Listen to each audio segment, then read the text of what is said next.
A solid round two with a score of 1,023 leaves us in a solid position in the top 20,000 coming into this round here.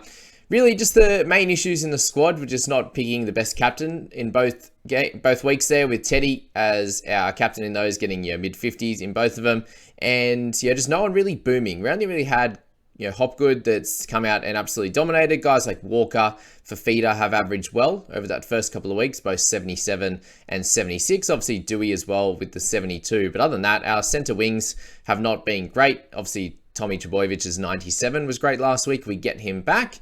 But we need to make some strides this week. Look like I'll be using the boost to try and go for these big cash grabs and these boom guys that are going to be able to help our side. Obviously, we're picking up guys mainly that have done pretty well the first few weeks. We're not expecting them to go as well week in, week out, but overall, they did a great job in this side. So obviously, plenty to talk about in terms of my squad. Obviously, Brandon Smith, the main negative there, so he will be moved out from the side.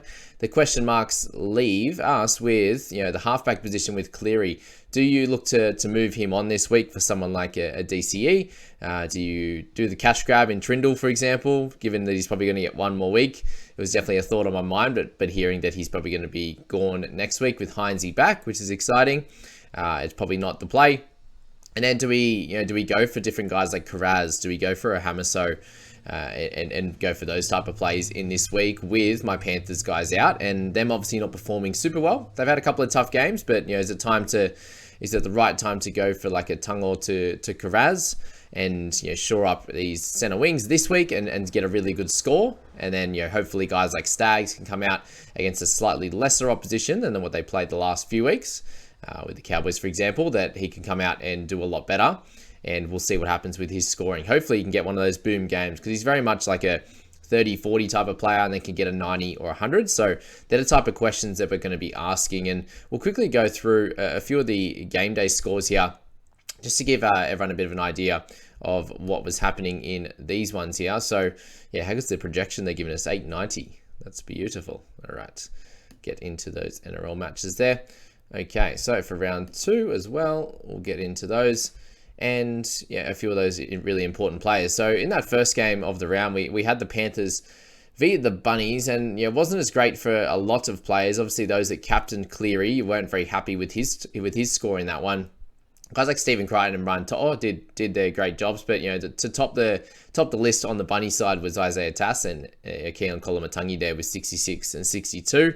Really just not a high scoring game at all. So if you have guys in these teams, something to look at is that, definitely there's going to be a little bit more expansive footy to be played in some of these other matchups that these two will come up against. The Bunnies still have a pretty tough draw over the next 3 weeks, and the Panthers have the bye this week, which causes a few issues. But even guys like Damien Cook, Latrell Mitchell had okay games, 58, 62 there. Do you go for the cash grab in Shaq Mitchell, for example, after he's had a couple of good weeks as well? So, they're the kind of thoughts there. But when you're looking at this squad here, and you've got, Tungo 55, again, solid, Total 67. So those outside backs, they're doing okay.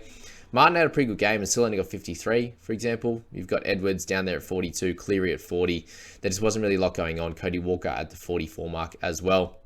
Not exactly what you're looking for. Isaac Thompson in the 24 as well. So none of these guys are going to be clear buys this week.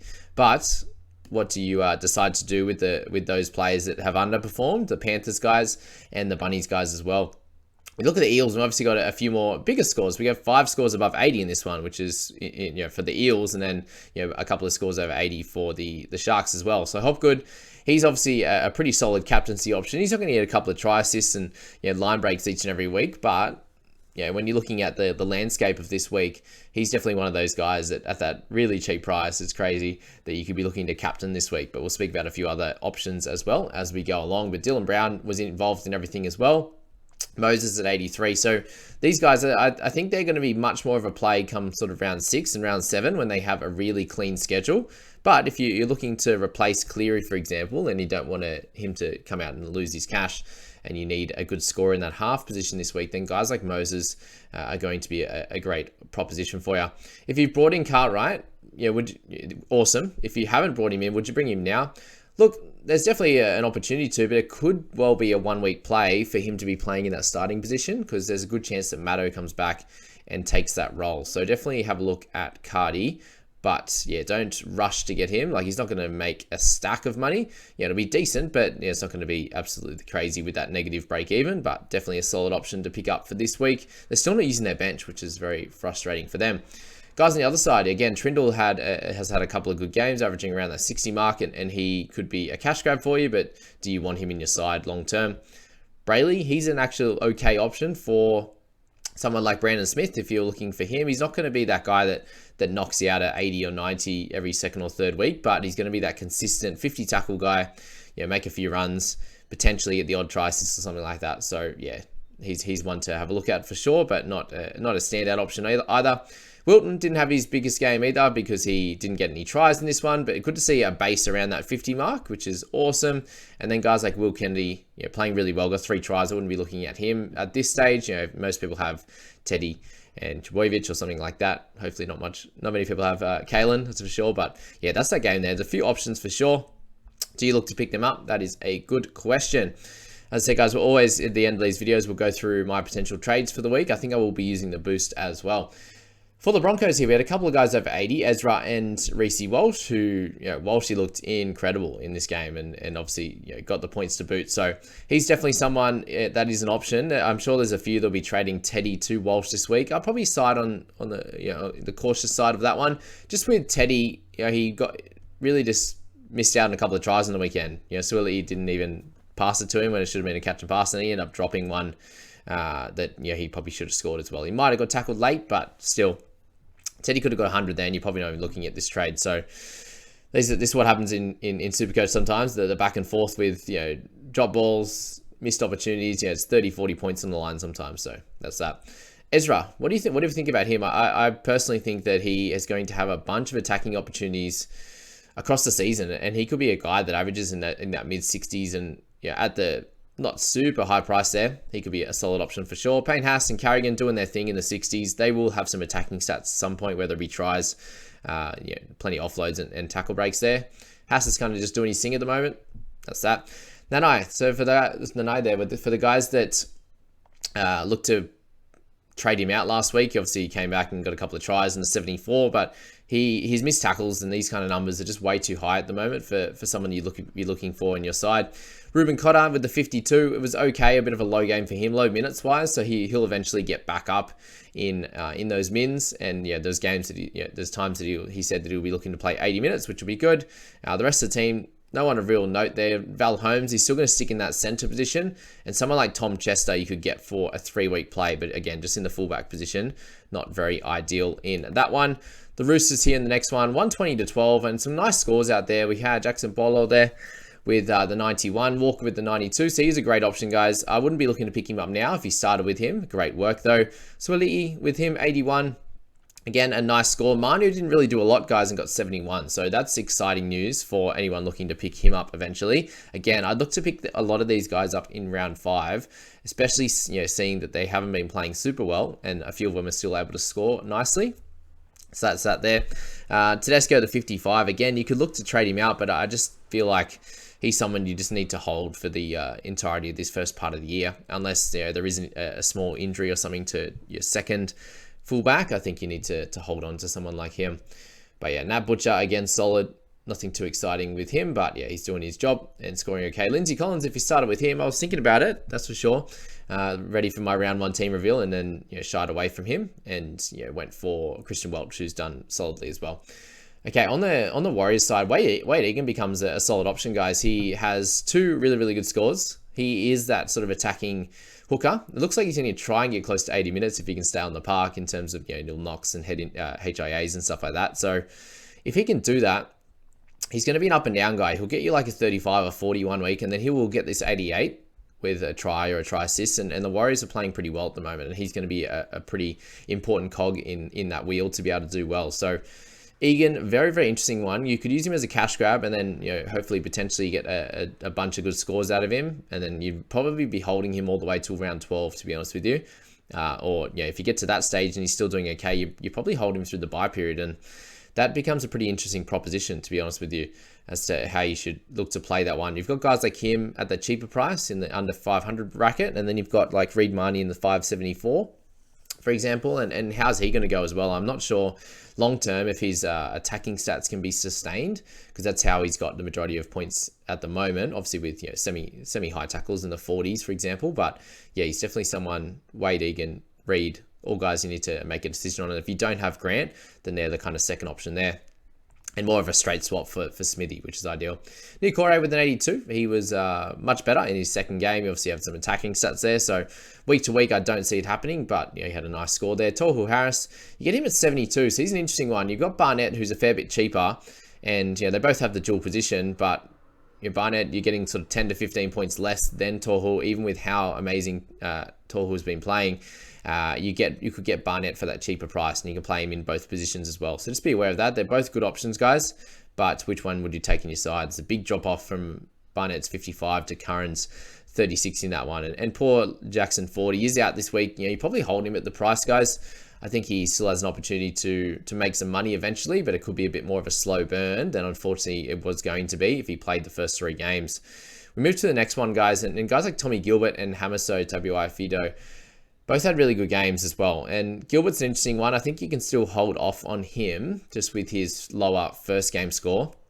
Hammer's an interesting one because you get him, averaging in the mid to high 70s there, and could be used as a cash grab. You can cover him in the center wing and also the fullback, and with the couple of Panthers center wings out like To'os and the Tungos and these types of guys, that Hamaso could be a solid one to cover that this week. So he's definitely someone I've been flirting with having in my side this week, and we're definitely thinking about it. Not much else to say in that squad. There's a few low scores, a few negatives. Guys like Jerry Marshall King, you get guys like Sean O'Sullivan that had injuries and suspensions and the like, so not good there at all. And they will bounce back, but Jerry Marshall King is out this week. Tarpane, the 64, we're just looking for a few more minutes out of him, please. 5 to 10 more minutes. So the score was amazing in 47 minutes, but we need more. Attacking stats are a little bit lower than what we've been hoping for, but there's every chance that he crashes over for a try in the next few weeks and gets that back and gets that going, those scores going again. But at the moment, nothing amazing from his side of the ball to kick off. No big scores like Tino with 111, which was crazy. Anyone else in this squad I don't think is worth it at this point. Danny Levi had a solid one with 56, but not the kind of squad we're looking to see at the moment. Storm and the Dogs there. You had Eli Katoa with 3 line breaks, so that was great for those owners of him. I ended up fading him at the start of the year and went with Egan Butcher, and that obviously hasn't worked out so far. So would you trade Egan for Katoa for the cash grab for the scores? Look, I don't think so. You can do it if it seems like a bit of a luxury trade to me, but you can definitely go for it. Harry Grant, the 74, he could have had a few more points in there, just didn't work out. In the flow of the game, but he's going to be needed. He's going to be relied so heavily on over the next bunch of weeks. Is that a good thing with Asafa Solomona out? Sometimes I think it's not going to help him with no real go forward, apart from like Welchie, and they do have Kamakamika back, but he's coming off injury there. So how's he going to go from ball one? But Grant's still going to be a great option, guys. Other guys you might need to be looking at, obviously Welchie, he had a little bit of a lower game there, but he was still solid with that 51. He had Trent Liero there with 46, so he'll make a bit of cash as well, but not averaging, not training the house down, as they say, averaging the house down. On the other side of the ball, Karaz obviously is going to make a lot of money this week, but his game looks so beautiful for Supercoach. Obviously, he played really well in that first game when they got absolutely trounced and still scored decently, and then got the 148 this week with he just covers all bases in the attacking stats there. So he's someone that could come in. I think he will come into my side and probably be a lock for the year, to be honest with you. It looks like he has improved immensely. He was already great last year. He's improved again, and the Dogs will be better, showing in round 2 that they could be a good side. Obviously against a struggling sort of Storm side there, but definitely interesting there. As I said, I spoke about Reed earlier, but a nice score for him. Averillo had a great game, and is he going to be doing that all the time? No. So I think you can avoid him, but has the dual position. Is solid that way. Preston, guys, cheap as 200k. I think you need to get him in. If you don't, I started with him, which is nice. Didn't play him in my team, but is what it is. Guys like Parham, interesting in the end. Obviously a little bit expensive, but he's someone that if the Dogs continue to play well, he has got rid of the errors that we saw in those trial games. So both first 2 games he's been solid as a player. Didn't score great in the first one, but second one here, 69 for him, was good. If you got guys like Sutton, solid. Keep hold of him. Wouldn't be trading him in. Maxi King, 65 in his time. He's going to be playing big minutes long term, I'd say. Even with Tavita Pangai comes back, he's that guy in the middle that needs to do a lot of work for them. And you got Alamotti with the 48, so he was good guys that probably be playing him in my team this week. If you have one or two Panthers guys, whether it's Taruva, whether it's Tung or Toh, these types of guys, then Alamotti probably gets a start in your side. And then Matty Burton, the 30, he's probably a trade, guys. We spoke about him last week as probably being a trade out. And hasn't helped his cause in this last couple of weeks, in this week either. That's for sure. With them playing well and him still not scoring great. Utukamanu got very lucky for owners there. Had that lovely double movement try, but yeah, it worked out for those that have him. Kapoa, is he a buy? We've got Bateman on the bench, guys, and on the reserves there, and he could easily come in and take Kapoa, and he goes back to 14. So I think he's a bit of a watch at this point. Very, very scary type of proposition, but I can see why you'd be looking at him at his cheaper price. Adam Dewey there didn't really do much on the weekend and got 56, so you'll take that. Isaiah Pupley is out for this week, guys, so keep that in mind when you're making your trades. I wouldn't be trading him out, that's for sure, but yeah, just something to keep in mind. On the night side of things, the only one to really talk about is Lockie Miller, who got the 50. He was solid, again, very highly priced, and shows obviously with his tackle breaks and runs there is great for him to get a nice base every week, but for him to do well, the Knights probably have to pick up their game a bit. And they've got so many outs this week with Brayley's, Pongers, and the like. Ponga is definitely a sell, guys. Brayley, I think you should be holding on to him if you do own him. But that's really it on that side of the ball. If you went for Hastings, it's probably time to move on from him as well. And our last one there, the Dragons and the Titans, we had some nice scores overall. Obviously with guys like Benny Hunt getting the 89, Tino on the other side, the 111. Tino, we spoke about him, giving him another chance, and he delivered with that nice sneaky try from 11 meters out. That was great for him. Dave Fafita, the 69, was awesome. Again, averaging in that mid-70s over the first couple of games. No tries yet, so there will be games where he gets over 100. So if you didn't start with him, he hasn't exploded yet, and he's not going to make a truck of cash, which is good for your sides. But yeah, definitely an option at some point. Dragons, obviously, plenty of outside backs did a great job. There's a lot of scores over 70 here. Jack Bird's going to be the interesting one. Obviously, being able to pick him up at center wing in that 13 role. He did get a try assist, but that base around that sort of mid to high 40s is going to be nice going forward in that center wing, and he's an attacking style of 13. I think they need to keep him there because he's great for this side. Charles Sloan, very interesting one as well. He's obviously fairly cheap, but I'd like to see him for another week at least before we make any decisions on him. They have a tough one this week coming up. So against the Broncos, it's going to be a fun one for all those outside backs, but I wouldn't expect big scores from Lomax, Ravalawa, Sloan, and the like here. Little's a funky one too. I think we probably need to look at him with the lower minutes, but yeah, he's someone that you can definitely look at over the next bunch of weeks. Brimson should be scoring a lot higher than that. He looked electric there as well. So let's move to my team now and look to make some of those trades that I was talking about. So Smithy's going to come out. Very likely that we probably pop in Wade Egan, for example, I think would be the general way to go there. So Wade Egan in for Smithy leaves me with still the 50k available in my bank. The next question mark would be, do we trade out Cleary or hold the faith? You can just play Walker next week. Cleary comes back in round 4. Or do we trade Tungo out, for example? I think that's the way to go to get to Karaz. So we bank a little bit of cash there. And then we could trade out someone like Isaac Thompson, who hasn't performed yet and has a bit of a tough stretch over the next few weeks, for Hamaso. Or, if I just went the Karaz one, for example, I would have these 4 as my starting guys. I wouldn't have Thompson or any of these guys in there. If I was to bring in Hamaso, I would switch him out for most likely Warbrick in this scenario, or Alamotti, but I think maybe Warbrick. He just hasn't been getting as much opportunity, and the Storm are missing Nass again this week, and there's a lot going on in that squad. I think that would be the way to play it, because here I've got enough players playing on my bench now, with guys like Preston probably being a solid option as well. Good chance I'm obviously going to play Wade Egan if I get him in there, and then guys like this on the in terms of Cartwright and Wilton, I think they're worth playing. Butcher, he's the other potential trade out, but I think we can hold him for one more week and then make a decision on him in round 4 when he has his bye. So bench wise, I think it's going to be whatever it is, Cartwright, Fafita, whoever's on there. You've got Egan or Grant in there, which is cool. And then likely going to be Preston, I'd say, is a good chance this week to play, or Butcher. and then just playing Teddy and Trbojevic in the back there. So really, I don't need that extra guy in the center wing this week. It would be nice to have Hamiso's points, but will he score a try every week or two? Unlikely. Hopefully this week he doesn't, but they have a game which is very winnable for them, and he could come out and do a great job. So there's that. So there's that one there, and then all the other options is just to go Cleary to DCE, Tungle down to Karaz, and that banks me a few $100K for next week's upgrades.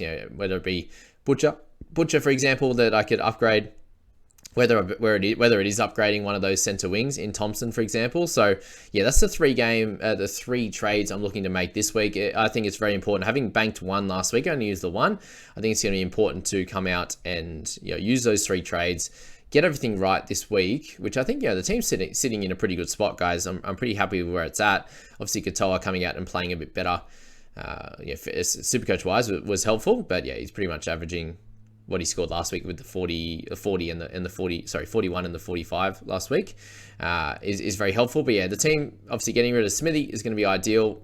Probably get rid of Cleary now just to not worry about the cash. To get rid of the potential for losing cash with him, and allow him and the Panthers to get back to full health and get things right before we move him back into position there. So he's definitely going to be one that maybe we get him back in at some point. If there's an injury to one of those halves, we got Nico Hines who's going to be coming back next week, but we'll probably look to pick him up in around 7 or something like that. So plenty going on in this halves position at the moment, and then this center wing is obviously important to me this week. We'd like a better score from someone like Stags. I think he can get that, and then hopefully a try from either Warbrick or Alamotti, or both would be ideal. So that's my trades for the week and the weekly wrap for the Supercoach side of things. I hope you all did really well. Over 1,000 this week. 1,023 was good, but we're hoping for a lot better coming into the next few weeks. See you guys.